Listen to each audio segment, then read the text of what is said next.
Now there's a strange lady, folks, today with $1 million in your estate, and your son lose his leg.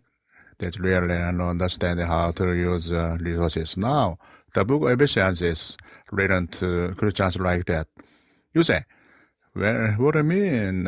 What kind of Christian is like that? What kind of Christian who doesn't understand the riches that he has in Christ?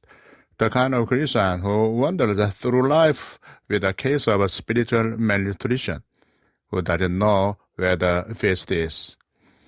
The kind of Christian who doesn't know how to tap his resources, maybe because he doesn't know what they are, and so he never really finds out how rich he is. If you get a handle on the book of Ephesians, some people have called it the bank of the believer. This is your spiritual checkbook, and every time you roll the check out of this bank, your funds are non-diminished. In other words, you can write checks on all the riches of God as often as you earn, for as much as you want, and never diminish the account. Isn't that nice? That's the book of Ephesians. It's a book about riches. It's a book about the foolishness. It's a book about being filled with things. It's a book about inheritance. It's a book that just tells us what we own in Christ.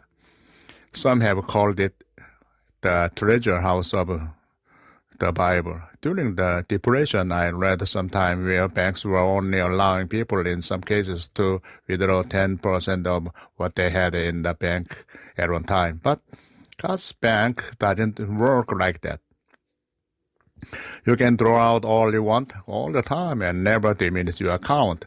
But you don't know that unless you understand the principles in the book of Ephesians. So you want to get the book of Ephesians and get it down good. It will absolutely revolutionize your life, and I think we are going to have a re-revelation of Great Church by the time we are through with this book because of its incredible riches. It will teach you who you are, how rich you are, and how you are to use those riches for God's glory. Now, I want you to see that the book is based on this kind of a thing, this idea of riches and fullness and inheritance by just a couple of illustrations. For example,